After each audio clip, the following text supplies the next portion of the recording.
അധികൃതരുടെ കൊടിയ അനാസയിൽ ജീവിതം വഴിമുട്ടിയ മത്സ്യത്തൊഴിലാളികൾ മുതലപ്പൊഴിയെ ഉപേക്ഷിക്കുന്നു. കോടികൾ കടലിലിട്ട് നിർമ്മാണം പൂർത്തിയാക്കിയ പൊഴിമുഖം അടഞ്ഞതോടെ മത്സ്യത്തൊഴിലാളികൾക്ക് സമീപ കടൽ തീരങ്ങളെ ആശ്രയിക്കേണ്ട ഗതികേടിലാണിപ്പോൾ. പ്രതിഷേധങ്ങളും പ്രത്യക്ഷ സമരങ്ങളും നിരന്തരം ചെയ്തിട്ടും ശാശ്വതമായ പരിഹാരം അകലെയായതോടെ ഇനി എന്ത് ചെയ്യണമെന്നാണ് നിസ്സംഗതയോടെ ഓരോ മത്സ്യത്തൊഴിലാളികളും ചോദിക്കുന്നത്. ഹാർബർ അടഞ്ഞതോടെ രണ്ട് മഹാവിപത്തുകളാണ് തീരം കാത്തിരിക്കുന്നത്. അഴിമുഖത്ത് അപകട മരണങ്ങളും വെള്ളപ്പൊക്കവും തീരത്ത് ആശങ്കയാവുകയാണ്.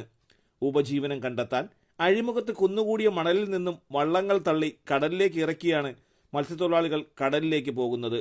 പ്രതിഷേധങ്ങൾ നടത്തിയിട്ടും മന്ത്രിമാരുടെ ശ്രദ്ധയിൽ വിഷയങ്ങൾ അറിയിച്ചിട്ടും ശാശ്വത പരിഹാരം ഇനിയും അകലെയാണ്.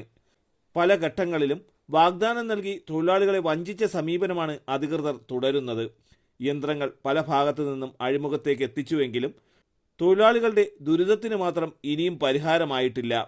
2 ആഴ്ചകൾക്ക് മുമ്പേ മണൽ നീക്കം ചെയ്യാനുള്ള ഡ്രഡ്ജിംഗ് യന്ത്രങ്ങൾ ഇവിടെ എത്തിച്ചുവെങ്കിലും ഒരു ദിവസം 1000 ക്യൂബിക് മീറ്റർ മണൽ മാത്രമാണ് ഇത് ഉപയോഗിച്ച് തീരത്ത് നിന്നും നീക്കം ചെയ്യാനായത്.